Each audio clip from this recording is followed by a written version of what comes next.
Hello बच्चों, देखो बेटा, आज मैं इस वीडियो के थ्रू 11th क्लास का जो एनसीईआरटी के अकॉर्डिंगली फर्स्ट चैप्टर है बेटा, वो मैं आज इस वीडियो के थ्रू शुरू करने जा रहा हूं।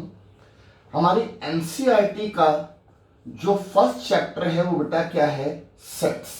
ठीक है, तो मैं एक तरफ से इसके कुछ छोटे छोटे पॉइंट्स आपको क्लियर करने जा रहा हूं। ध्यान से एक एक बात को सुनिएगा, समझिएगा। प्रॉपर बेटा नोट्स अपने रजिस्टर में प्रॉपर जैसे क्लासरूम में आप बनाते हैं, बिल्कुल वैसे ही आप एक एक पॉइंट को जो मैं आपको लिखवाऊंगा, जो बोर्ड पे बताता हूं, इसको आप प्रॉपरली नोट करेंगे। और उसके बाद जो आपका होमवर्क होगा इसकी प्रैक्टिस के लिए, वो भी मैं आपको बता दूंगा कि कहां से कैसे कैसे आपको होमवर्क करना है।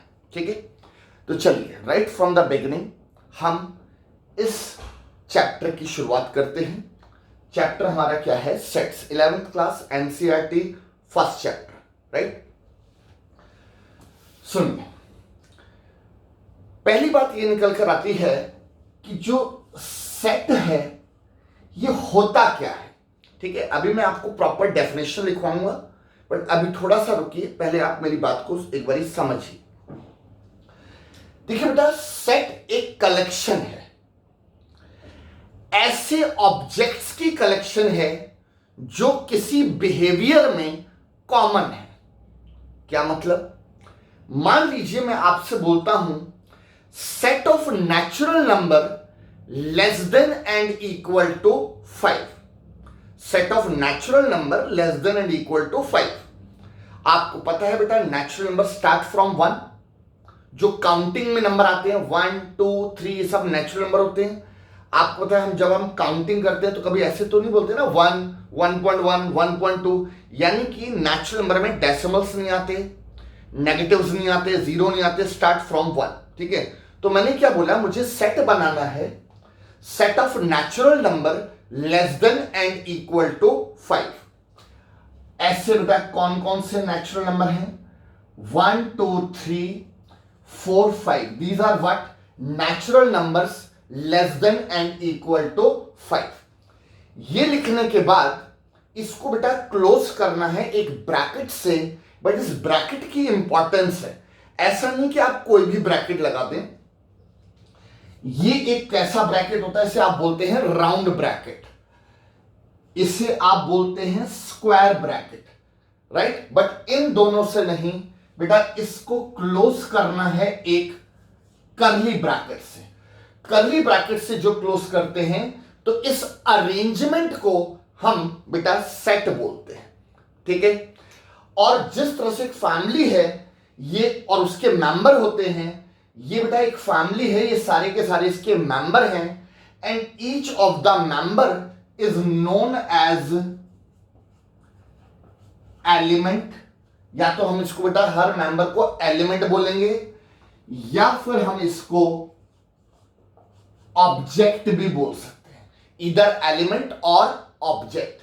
ठीक है, तो सेट क्या हुआ, एक कलेक्शन है, ऐसे एलिमेंट्स या ऐसे ऑब्जेक्ट्स की कलेक्शन है जो किसी बिहेवियर में कॉमन है। इन सबका क्या बिहेवियर कॉमन है कि ये सारे के सारे नेचुरल नंबर हैं and less than and equal to 5, क्योंकि इसमें 6, 7, 8 नेचुरल नंबर नहीं है, तो मुझे पूरा बोलना पड़ेगा कि ये सारे के सारे नेचुरल नंबर हैं, less than and equal to 5।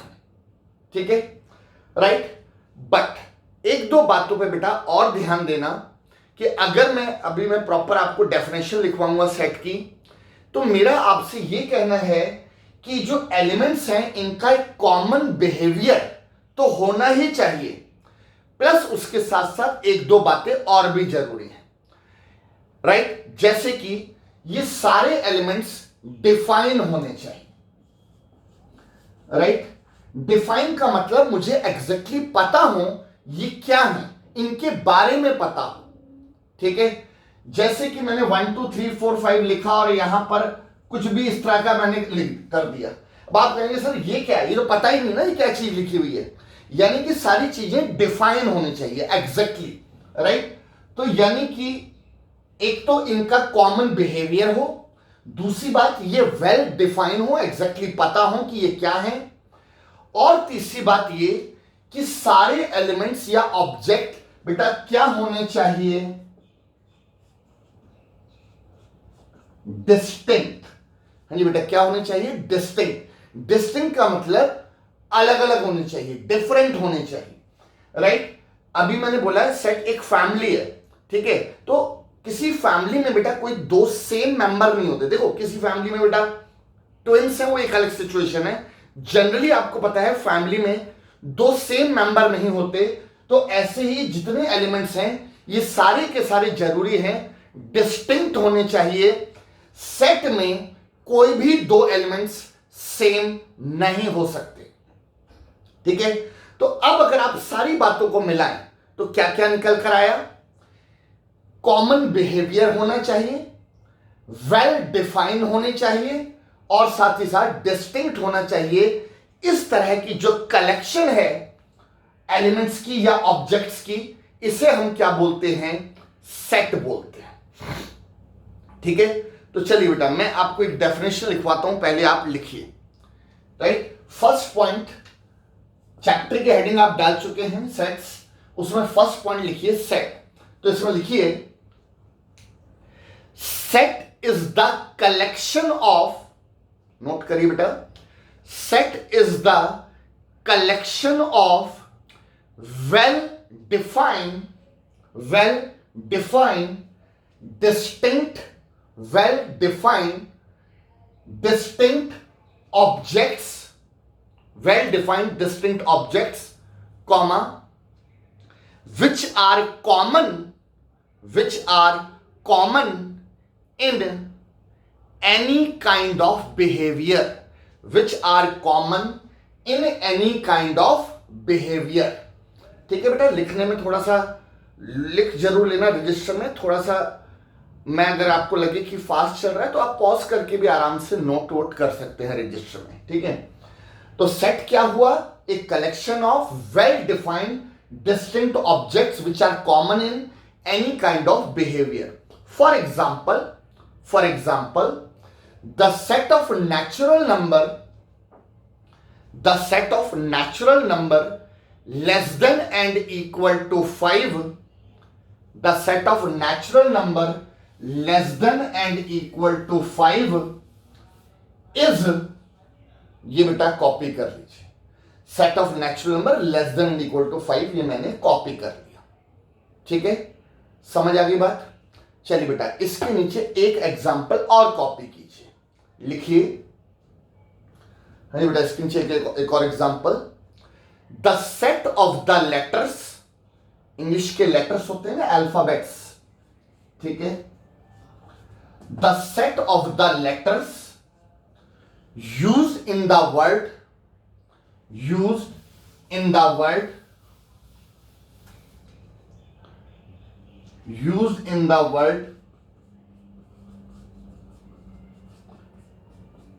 Mathematics, capital letters में लिख लीजिए, use in the word mathematics. मुझे बेटा ऐसे लेटर्स का सेट बनाना है जो किस वर्ड में यूज होते हैं, मैथमेटिक्स वर्ड में यूज होते हैं। ऐसे जो इंग्लिश के लेटर्स होते हैं, अल्फाबेट्स होते हैं, उनका मुझे बेटा सेट बनाना है, ठीक है। कर्ली ब्रैकेट, सबसे पहला लेटर क्या है, एम, फिर बेटा ए, फिर टी, फिर एच, फिर ई, फिर एम। एम बेटा दोबारा नहीं आ सकता, एक बार लिखा जा चुका है। मैंने बोला था ऑब्जेक्ट सारे डिस्टिंक्ट होने जरूरी हैं, तो इस एम को हम दोबारा नहीं लिख सकते। ए दोबारा नहीं आ सकता, ऑलरेडी आ गया। टी नहीं आ सकता, उसके बाद आई, सी, एस, कर्ली ब्रैकेट क्लोज। ये क्या बन गया, एक सेट बन गया, ऐसे लेटर्स का सेट जो किस वर्ड में यूज होते हैं, मैथमेटिक्स वर्ड में यूज होते हैं। समझ आ गया बेटा डिस्टिंक्ट वाली बात। अब आई होप समझ आ गई कि सेम ऑब्जेक्ट्स रिपीट नहीं हो सकते सेट में, ठीक है, राइट। तो आई होप सेट का एक बेसिक आइडिया आपको लग गया। जैसे मैं एक और एग्जांपल दूं, कि बेटा आपके स्कूल में वो स्टूडेंट जो 11th क्लास में है, मुझे उनका सेट बनाना है। ठीक है, 11th क्लास स्टूडेंट्स का सेट बनाना है, राइट। तो अब आप क्या करेंगे, माना कि बहुत बड़ा सेट बनेगा, बट एक जनरल बात क्या है कि आप कुछ भी नाम लिखना शुरू करेंगे कि जैसे राजेश, नेहा, किरण, अमर एंड लिखते हुए आप उनको करली ब्रैकेट से मैं ऐसे नहीं कह रहा 4 ही बच्चे होंगे, और भी बच्चे होंगे, बट जितने बच्चे उनका नाम लिखा उनका एक सेट बना दिया बेटा। अब बताओ इनका क्या कॉमन बिहेवियर है। ये आपके स्कूल में जो भी पर्टिकुलर स्कूल है उसमें 11th क्लास के ये स्टूडेंट्स, और अगर मैं स्पेशली बोल दूं कि 11th क्लास के साइंस स्टूडेंट्स का सेट बनाना है, तो जो ह्यूमैनिटीज है उनको हटा देंगे, कॉमर्स वालों को हटा देंगे, सिर्फ मैं इसके अंदर किन बच्चों का नाम लिखूंगा जो 11th क्लास में साइंस स्टूडेंट्स हैं। ऐसे अगर मैं बोलूं 11th क्लास के कॉमर्स स्टूडेंट्स का सेट बनाना है, तो फिर साइंस वालों को हटा देंगे और कॉमर्स स्टूडेंट्स के जो बच्चे हैं उनका नाम लिखेंगे, करली ब्रैकेट से क्लोज कर देंगे, राइट। कॉमन बिहेवियर क्या है, ये सब 11th क्लास में है और कॉमर्स स्ट्रीम में है। ठीक है, तो कॉमन बिहेवियर वो बताएगा, उसके हिसाब से हम सेट बन जाता है। ठीक है, चलिए नेक्स्ट सेकंड पॉइंट। पहला पॉइंट बेटा मैंने क्लियर कर दिया। सेकंड पॉइंट में बेटा मैं एक सिंबल के बारे में सिखाने जा रहा हूं जो बहुत यूज में रहेगा इस चैप्टर में। तो लिखिए सिंबल ऑफ इन्वर्टेड कॉमास में लिखेंगे बिलोंग्स टू। एक तो बेटा 2 सिंबल मैं बताने जा रहा हूं, एक symbol of belongs to and एक और सिंबल आपको लिखना है नॉट बिलोंग्स टू, राइट। 2 तरह के बेटा सिंबल्स के बारे में हमें लिखना है, वन इज बिलोंग्स टू और another one is not belongs to. इन 2 सिंबल्स को सीखिए पहले, ठीक है, कि ये सिंबल्स क्या होते हैं, फिर मैं ये भी बताऊंगा कि इन सिंबल्स का यूज किस तरह से होगा। ठीक है, राइट। तो चलिए देखिए बेटा, ये एक सिंबल देखिए, फर्स्ट टाइम आपके सामने आता है ये सिंबल,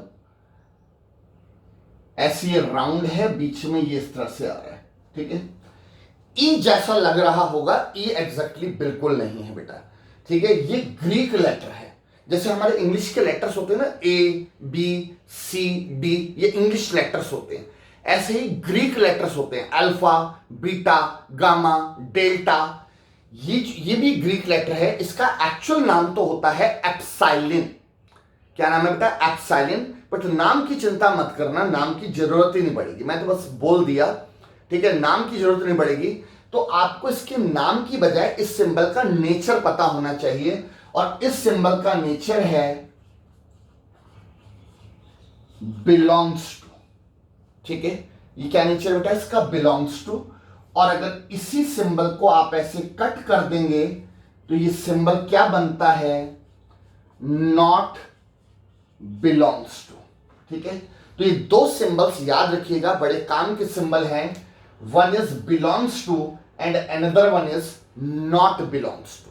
ठीक है, अब मैं आपको इन सिंबल्स की एक इंपॉर्टेंस या यूं कह लीजिए यूज बताता हूं कि हम इस सिंबल को किस तरह से यूज करेंगे। ठीक है, आई होप आपने दोनों सिंबल्स बेटा नोट कर लिए। अब आप देखिए, सपोज मैंने आपको एक सेट दिया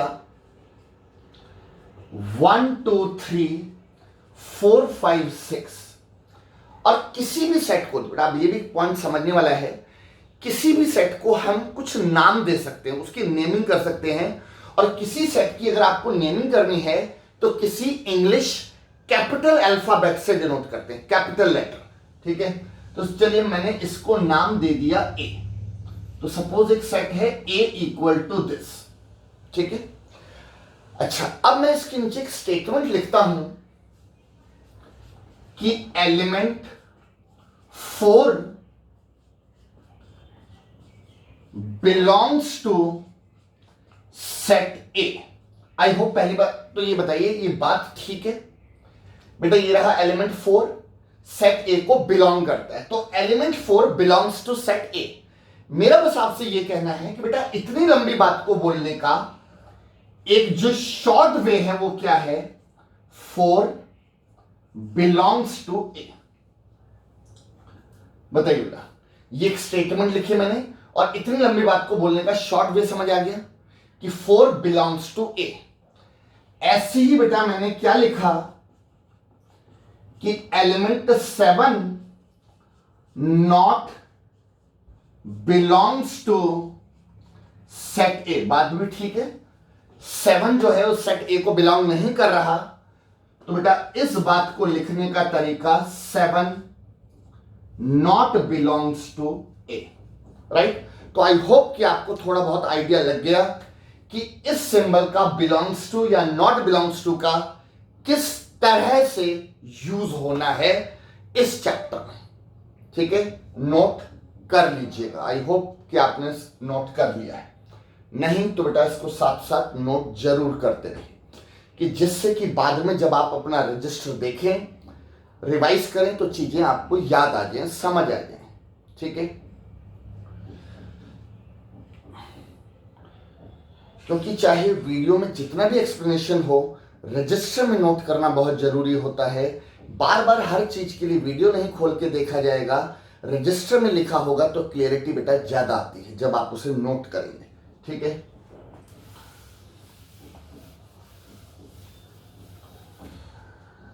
चलिए नेक्स्ट, थर्ड पॉइंट, ठीक है। थर्ड पॉइंट में बेटा लिखिए नेमिंग ऑफ। अभी मैंने बताया था किसी भी सेट को कुछ नाम दिया जा सकता है, राइट। उसकी नेमिंग किसी की इंग्लिश कैपिटल अल्फाबेट से कर सकते हैं, ठीक है। तो लिखिए naming of some, naming of some specific, specific का मतलब होता है फिक्स्ड, ठीक है। Naming of some specific sets, क्या मतलब, क्या बोलना चाहता हूं मैं कि naming of some specific sets, क्या सिखाना क्या है मुझे, सुनना बेटा ध्यान से, ठीक है। अगर मैं आपको एक सेट देता हूं, आपको बोलता हूं कि कोई सेट है ए, सिर्फ इतना बोला कि कोई सेट है ए, और आपसे पूछा कि बेटा बताओ ए कैसे एलिमेंट्स का सेट है।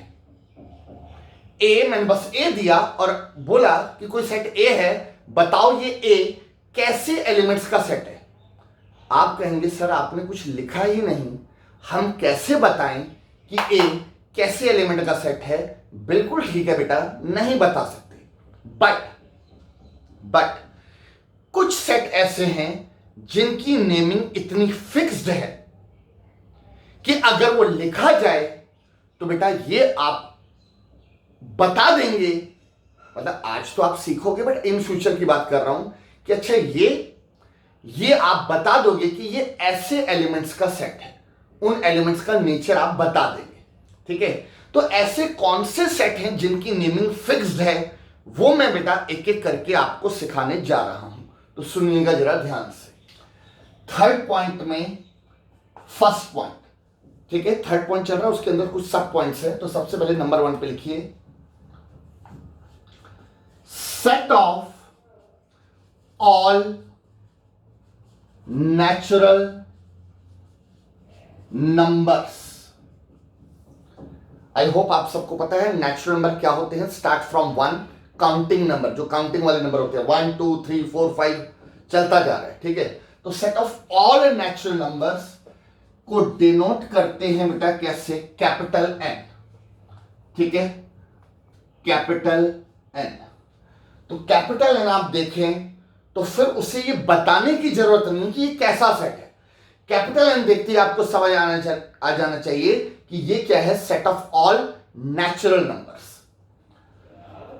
नंबर सेकंड पर लिखिए set of all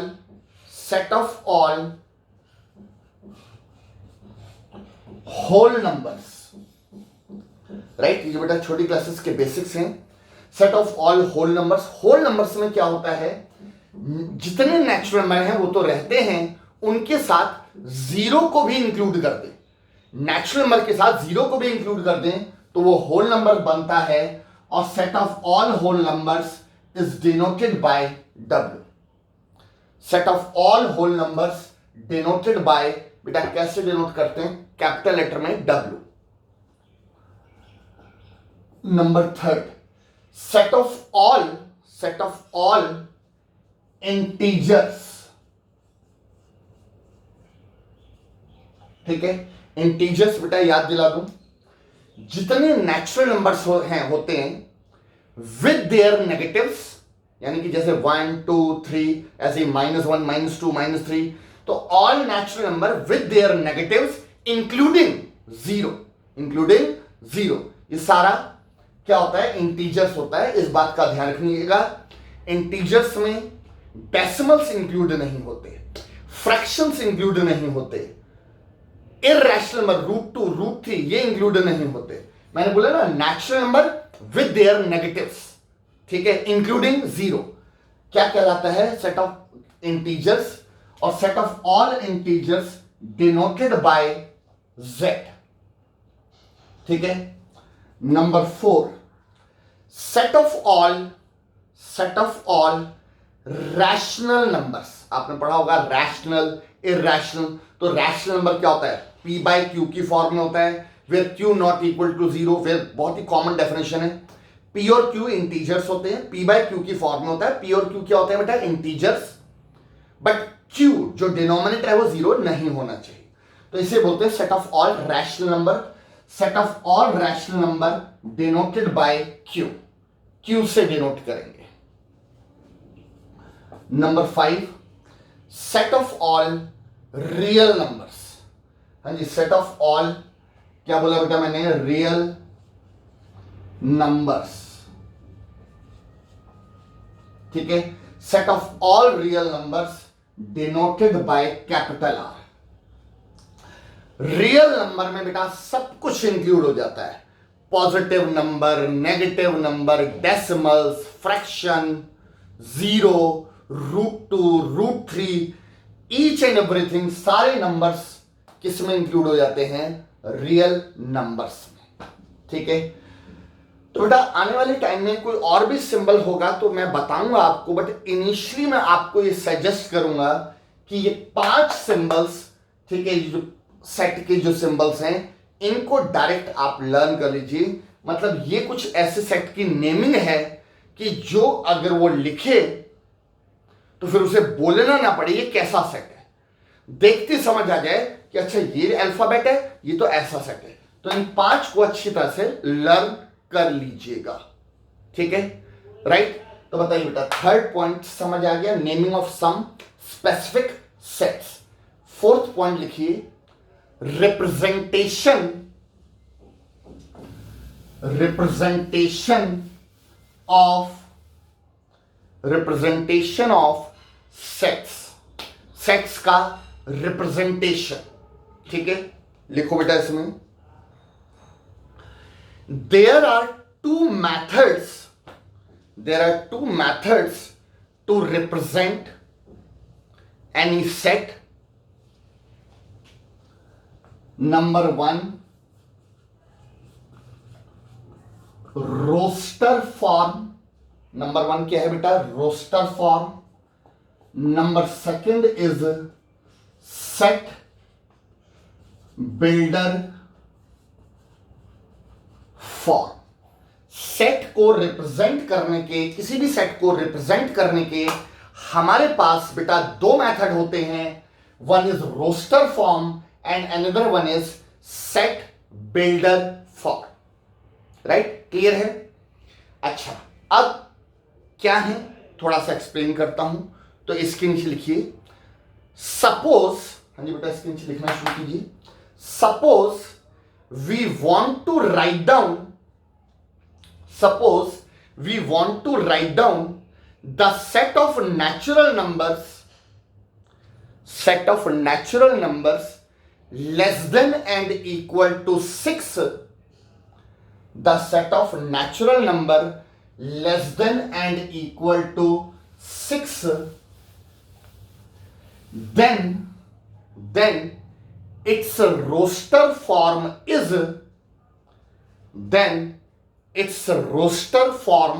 is curly bracket 1 2 3 4 5 6 curly bracket close.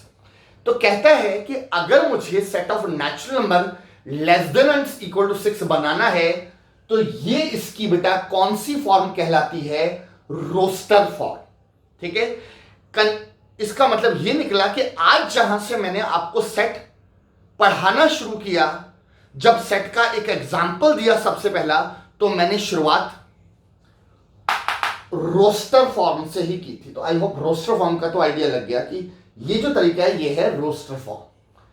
अब इसकी नेक्स्ट लाइन लिखेंगे व्हाइल, जबकि इट्स सेट बिल्डर फॉर्म। अब मुझे इसकी बेटा सेट बिल्डर फॉर्म लिखनी है। अब ये बिल्कुल नया कॉन्सेप्ट है, ध्यान से सीखिएगा, समझिएगा। शुरुआत करली ब्रैकेट तो खैर आएगा ही आएगा।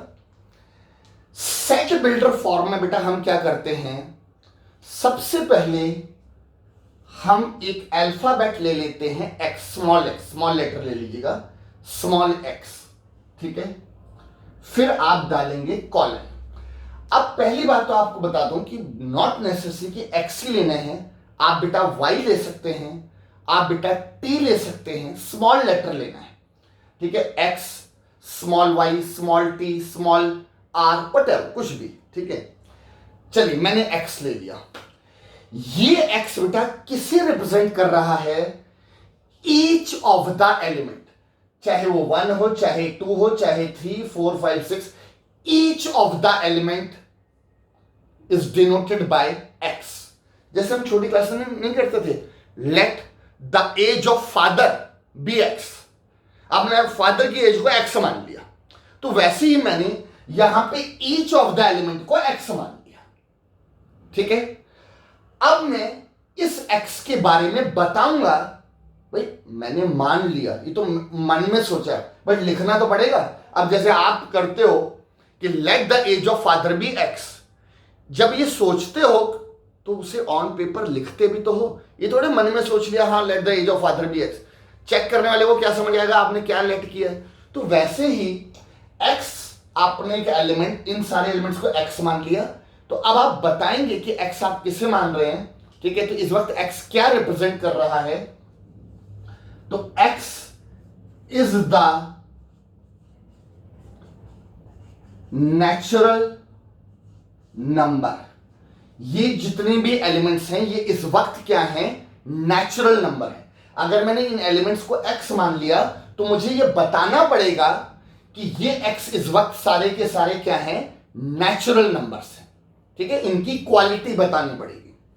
अच्छा बेटा, नेचुरल नंबर तो 7 भी होता है, 8 भी होता है, 9 भी होता है, वो तो नहीं है यहां पर। तो फिर कॉमा डालकर मुझे इन एलिमेंट्स की, एक्स क्या है? एलिमेंट्स है, इन एलिमेंट्स की कंडीशन भी लगानी पड़ेगी। मुझे ये बताना पड़ेगा कि ये नेचुरल नंबर 6 या 6 से कम है, 6 से बड़े नेचुरल नंबर इसमें इंक्लूड नहीं है। तो ये बताने का तरीका x should be less than and equal to 6 curly bracket close. ठीक है, ये जो तरीका आप देख रहे हैं बेटा, इस तरीके को हम क्या बोल देते हैं? Set builder form. कंक्लूजन ये निकल कर आया कि बेटा सेट बिल्डर फॉर्म में हम 3 हिस्सों में काम करते हैं। शुरुआत हमेशा x से होती है, जो क्या डिनोट करता है? एलिमेंट्स को। बीच में उन एलिमेंट्स का बेटा नेचर आता है। क्या नेचर है? कि ये एलिमेंट्स नेचुरल नंबर हैं। और एंड में बेटा क्या आती है? कंडीशन आती है कि x जो नेचुरल नंबर है वो less than and equal to 6 है।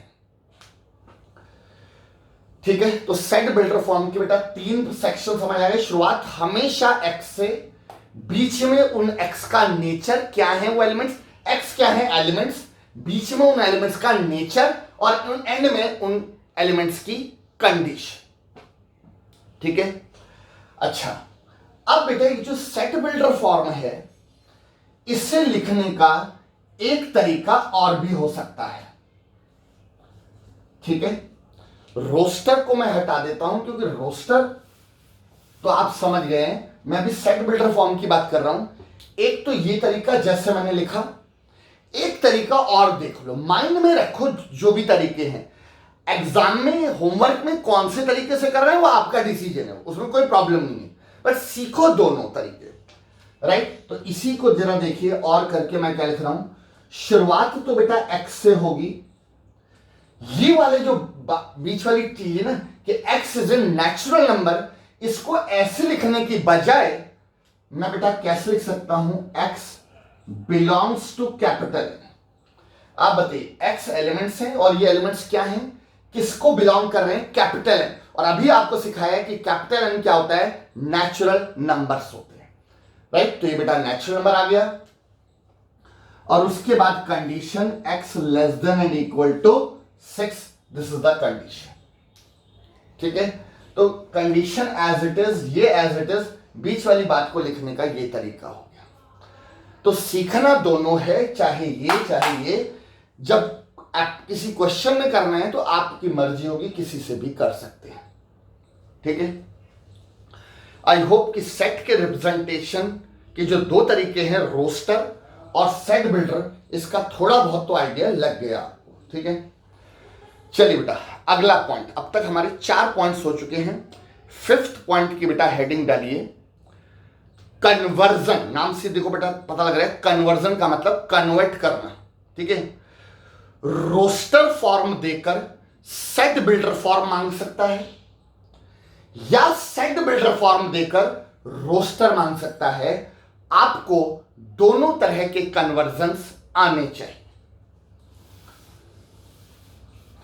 तो फिलहाल आपने हेडिंग क्या डाली है, कन्वर्जन ऑफ, हेडिंग डालिए conversion of roster form into set builder form. Roster form को सेट बिल्डर फॉर्म में कन्वर्ट करना। इसके बेटा मैं कई एग्जांपल्स लेने जा रहा हूं। चलिए बेटा पहला एग्जांपल लेते हैं, -3 -2 -1 0 1 2 3 4 करली ब्रैकेट क्लोज। ये मैंने एक रोस्टर फॉर्म दे दी है, हमें इसको सेट बिल्डर फॉर्म में कन्वर्ट करना है। तो इसके नीचे लिखेंगे therefore it's set builder form, ठीक है। इसकी बेटा सेट बिल्डर फॉर्म की शुरुआत आपको पता है कैसे करते हैं, एक्स से। एक्स क्या डिनोट करेगा, इन सब एलिमेंट्स को।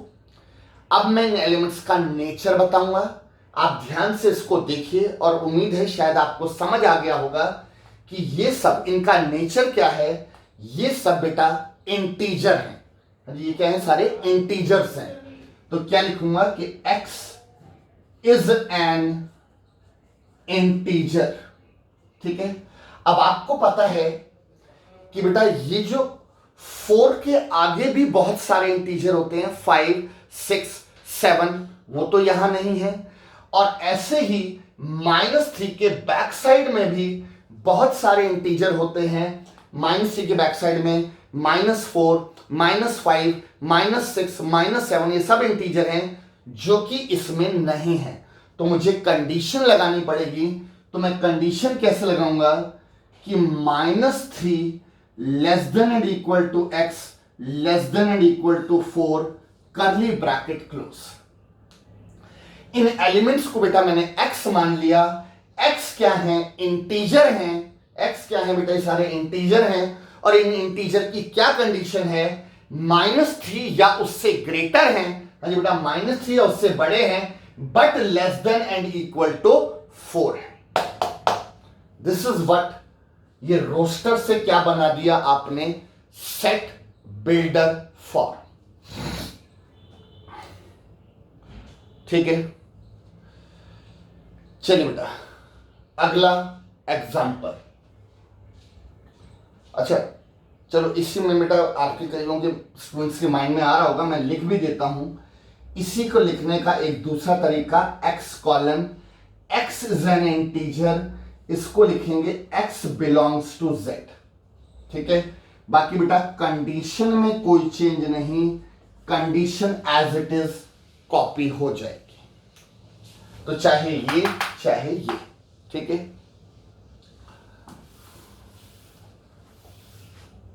राइट, तो इसको बेटा नोट कर लीजिएगा, ठीक है। नेक्स्ट एग्जांपल, क्या काम चल रहा है, रोस्टर से set builder form. Next example 369 12 15 18 करली ब्रैकेट क्लोज, ठीक है। सेट रोस्टर फॉर्म है, सेट बिल्डर में कन्वर्ट करना है, therefore it's set builder form, ठीक है। Therefore it's set builder form, ठीक है।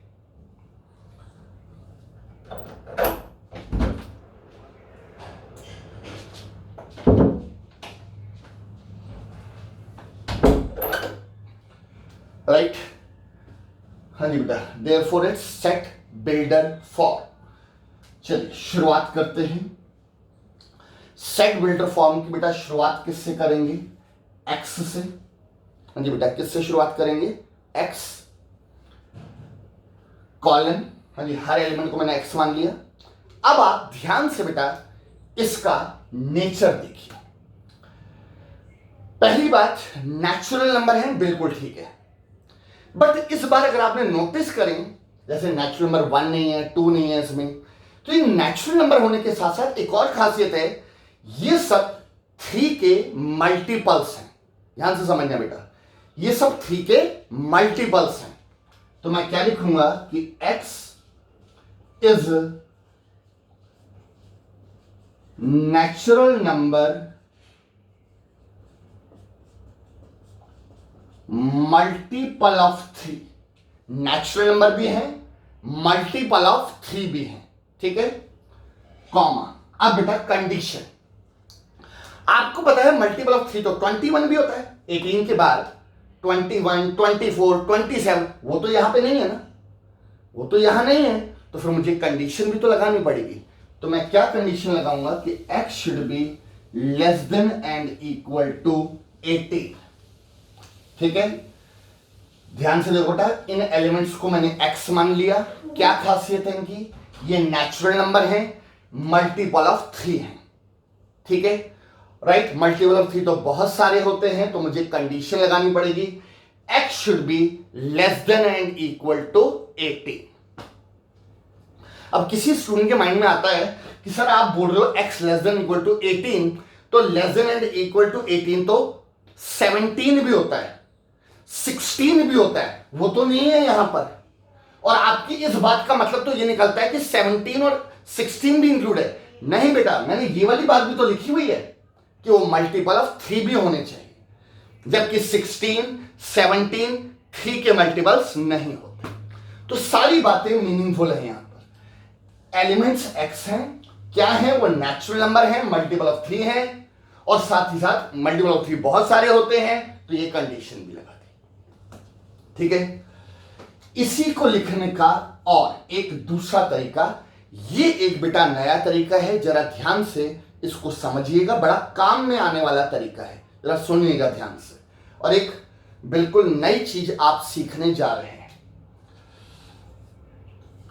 x कॉलन, ये जो बात है ना कि x is a natural number multiple of 3, हाँ जी बेटा, इतनी बात को, ठीक है, मैं कैसे लिख रहा हूं, x इक्वल टू 3n। हाँ जी बेटा, मल्टीपल ऑफ 3 को आप कैसे डिनोट कर सकते हैं, 3n, जैसे 2 का मल्टीपल 2n, तो 3 के मल्टीपल को मैंने 3n से डिनोट कर दिया, ठीक है। अब हुआ क्या, x इक्वल टू 3n, अचानक से स्मॉल n आ गया, अचानक से स्मॉल n आपने इंट्रोड्यूस कर दिया, ठीक है। तो आपको बेटा स्मॉल n के बारे में बताना पड़ेगा, ये स्मॉल n क्या चीज है। अचानक से आपने एक नए अल्फाबेट को इंट्रोड्यूस कर दिया, तो आपको बेटा बताना तो पड़ेगा कि स्मॉल n क्या चीज है, ठीक है। मैं आपको बताता हूं, आप एक बार ध्यान से चीज को समझिए। बेटा पहला एलिमेंट क्या है, 3, 3 बेसिकली 3 1 जा 3, 6 बेटा 3 2 जा, 9 बेटा 3 3 जा, 12 क्या है 3 4 जा, 15 क्या है 3 5 जा, 18 क्या है 3 6 जा। बताइए, ये सारे 3 के मल्टीपल्स हैं। तो पहली बात तो आई होप कि 3n वाली बात तो समझ आ गई होगी। हाँ जी बेटा, यहां से इसको देखिए, 3n वाली बात समझ आ रही है। अब ये n क्या है, n, तो ध्यान से देखिए बेटा, ये जो n है ये सब बेटा n है। हाँ जी, स्मॉल n ये सब है, राइट। तो आप क्या लिखोगे, small n belongs to capital n, यानी कि जितने भी 3 के ये मल्टीपल्स हैं, जितने भी 3 के मल्टीपल्स हैं, ये सब नेचुरल नंबर्स हैं। Small n belongs to capital. अब कॉमा डाल के कंडीशन आएगी। अब ये एक नई बात है जिसे ध्यान से सीखना, समझना। जरा ध्यान से जो मैं बोल रहा हूं उस पर बेटा ध्यान देना। मेरा बेटा आपसे ये कहना है, अगर आप कभी भी x को, मैं इस क्वेश्चन की बात नहीं कर रहा, मैं आगे की भी बात कर रहा हूं, कभी भी आप x को इन टर्म्स ऑफ n लिखोगे, देखो इस वाले मेथड में, इस मेथड मतलब इस वाले तरीके में मैंने x को इन टर्म्स ऑफ n नहीं लिखा। मैंने यहां जरा ध्यान से देखिए, x को इन टर्म्स ऑफ n नहीं लिखा। यहां पर मैं x को इन टर्म्स ऑफ n लिख रहा हूं, फर्स्ट टाइम लिख रहा हूं, ठीक है। तो बस इतना सी बात समझ लो बेटा, इतनी सी बात समझ लो कि अगर आप x को, यानी कि जो एलिमेंट्स को कभी भी in terms of n define करोगे, कभी भी in terms of n define करोगे, तो एंड में जो बेटा कंडीशन है वो x की नहीं आएगी, एंड में कंडीशन n की आएगी। क्या कंडीशन अभी मैं लगा रहा हूं, बट एक बात सोचा आपने, देखो इस वाले मेथड में एंड में कंडीशन x की आई है। क्यों? क्योंकि आपने x को in terms of n define नहीं किया था इस मेथड में। जब यहां पे आपने x को in terms of n define कर दिया तो कंडीशन बेटा n की आएगी, राइट। क्यों? क्योंकि x जो है वो अब n पर डिपेंड कर रहा है, x इक्वल टू 3n। तो x क्योंकि n पर डिपेंड कर रहा है तो कंडीशन n की आएगी। और जरा आप सोचिए, थोड़ा सा सोचिए कि n की मैं क्या कंडीशन लगाऊं। आप सोचिए, मैं लिखता हूं, मेरे साथ टैली करिएगा और देखिएगा कि आप सही सोच रहे हैं या गलत सोच रहे हैं, राइट। तो बेटा मैं लिखूं, सोच लिया आपने कि n की मैं क्या कंडीशन लगाऊं, n की क्या कंडीशन लगाऊं। चलिए मैं लिखता हूं, मेरे साथ जरा मैच कीजिएगा कि आपने सही सोचा या गलत सोचा। n की condition less than and equal to 6, less than and equal to 6, right. आप कहेंगे सर अभी तो कंडीशन आपने 18 लगाई, अब x 6 लगा दिया। ये कंडीशन था x की थी, ये कंडीशन n की है। और मेरा ये कहना है कि ये ध्यान से देखिए बेटा, 3 के जो मल्टीपल्स हैं, 3 6 जा, 3 6 जा 18 तक गए हैं, 3 7 जा भी नहीं है यहां पर। 3 7 जा पता है ना 21 होता है, 3 7 जा भी यहां पर नहीं है, राइट। आप देखिए 18 तक है, 21 भी नहीं है यहां पर, राइट। तो इसलिए कंडीशन x की नहीं n की आएगी और n less than and equal to 6 आएगा, क्योंकि देखिए जो 3 के मल्टीपल्स हैं ये टिल कहां तक है, 6 के साथ। तो पहली बात तो आपने बता दी कि n नेचुरल नंबर है, नेचुरल नंबर बहुत सारे होते हैं, तो n should be less than and equal to 6। I hope इसको देखकर आपको समझ आ गया होगा कि लेस देन इक्वल टू 6 तक क्यों लिखा हमने, ठीक है। तो इस बात को याद रखना, कभी भी आप x को इन टर्म्स ऑफ n लिखोगे तो n में कंडीशन बेटा n की आएगी, x की नहीं आएगी। अब कई बार स्टूडेंट्स को लगता है कि चलो ठीक है सर, ये तो सीख लिया हमने, पर जब ये मेथड है तो क्यों इसके चक्करों में पड़ रहे हैं, क्यों इसके चक्करों में पड़ रहे हैं। ठीक है हम ऐसे लिख देंगे, नहीं बेटा ऐसा बिल्कुल नहीं है, सीखो जरूर, क्योंकि कई बार कुछ सिचुएशंस ऐसी आ जाएंगी जब आपके लिए शायद ये तरीका बेटर नहीं होगा, इस तरीके से आप ढंग से लिख नहीं पाएंगे, तो उस सिचुएशन में ये तरीका बेटर होगा। इसलिए मैं दोनों चीजें साथ साथ सिखा रहा हूं कि कभी इससे कभी इससे। चलिए अगला एग्जांपल देखिए, आपको समझ आ जाएगा कि मैं क्या बोलना चाहता हूं। नेक्स्ट एग्जांपल 5, 25, 125, 625, ठीक है। Therefore it's set builder for. शुरुआत करते हैं x से। इन एलिमेंट्स को बेटा मैंने x मान लिया। अब इनका नेचर, इस बार अगर आप बोलते हो, सोचते हो 5 के मल्टीपल, तो थोड़ा गलत है, क्योंकि 5 का मल्टीपल 10 भी होता है, यहां नहीं है। 15 भी होता है, यहां नहीं है। तो यानी कि 5 के मल्टीपल बोलना तो थोड़ा सा गलत रहेगा यहां पर। तो अगर आपने ध्यान से नोटिस करें तो ये क्या है बेटा, 5 की पावर 1। ये क्या है, 5 की पावर 2 25 होता है, 5 की पावर 3 125 होता है, 5 की पावर 4 625 होता है। तो आपको समझ आ गया ये 5 की पावर्स हैं। अब इसको लिखने का इजी तरीका क्या रहेगा। वैसे आप लैंग्वेज में लिखोगे आपको दिक्कत होगी एक्सप्लेन करने में।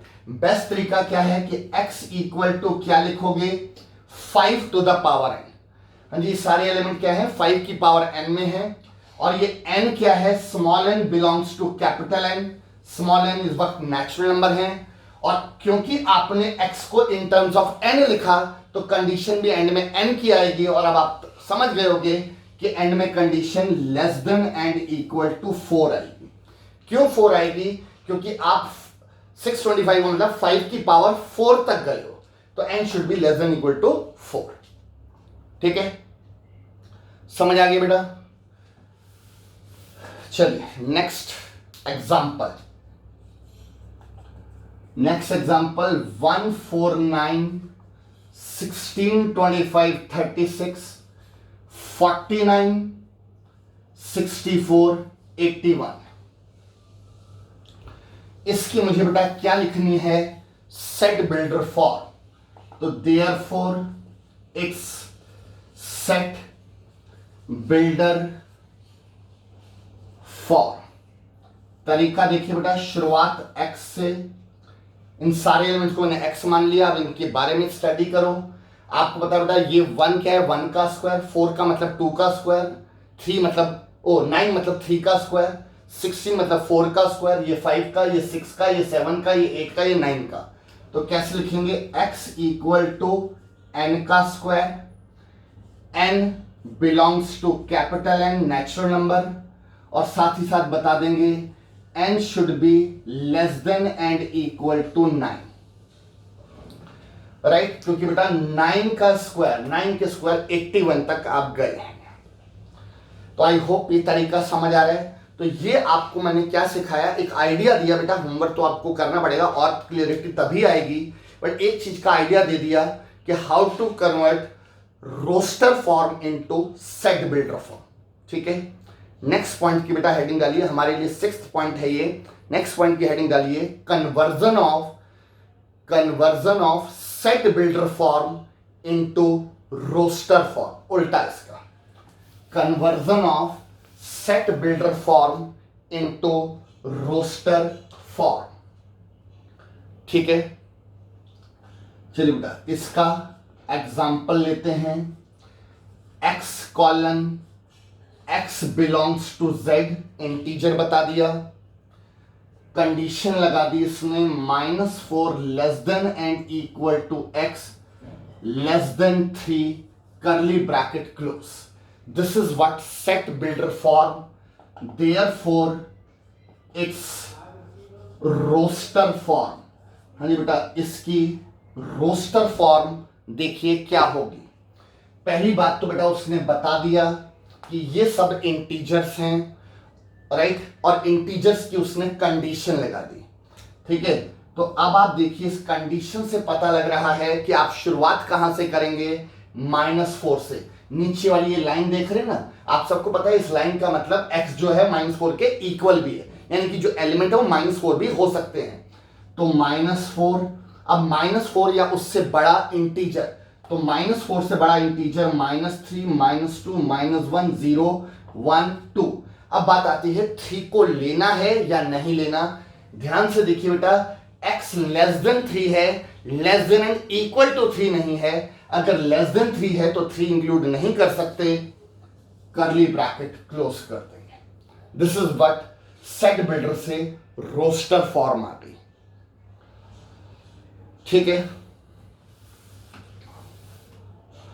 समझ आ गया बेटा?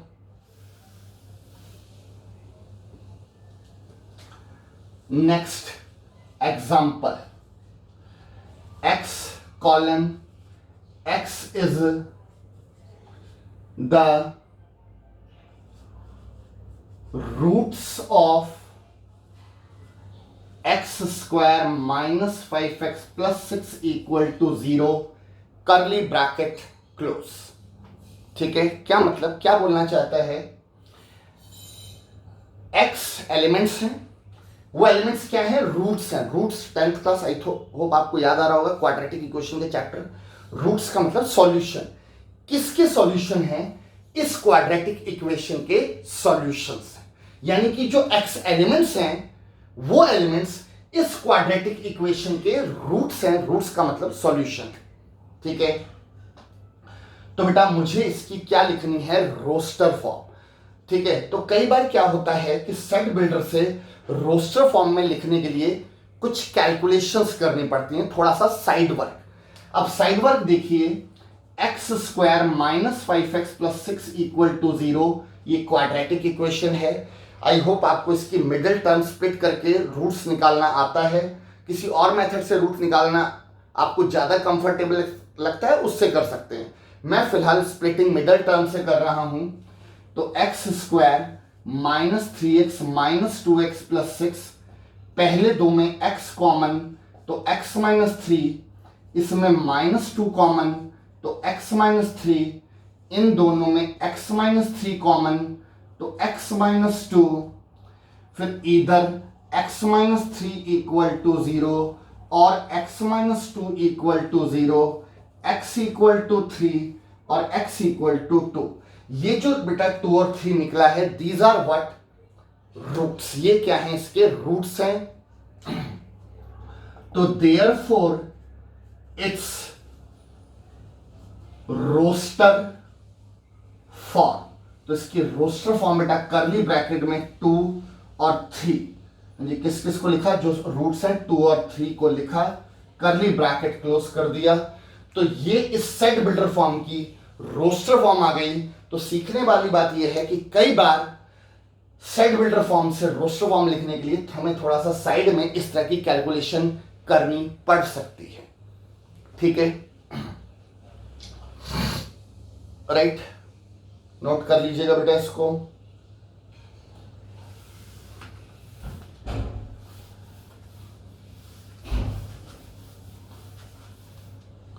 नेक्स्ट अगला एग्जांपल है x colon x is the letters of word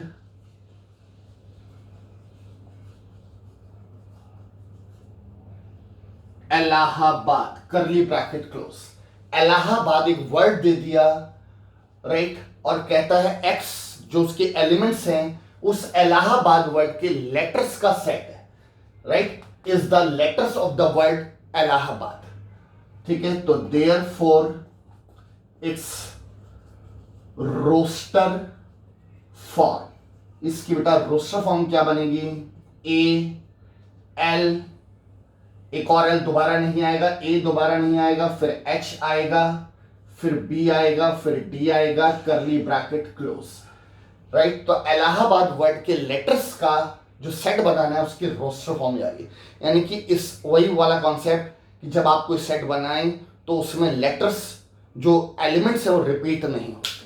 ठीक है, तो आई होप कि आपको एक बेसिक आइडिया लग गया कि हाउ टू कन्वर्ट, हाँ जी बेटा, how to convert roster form into set builder form, sorry, set builder form into roster form.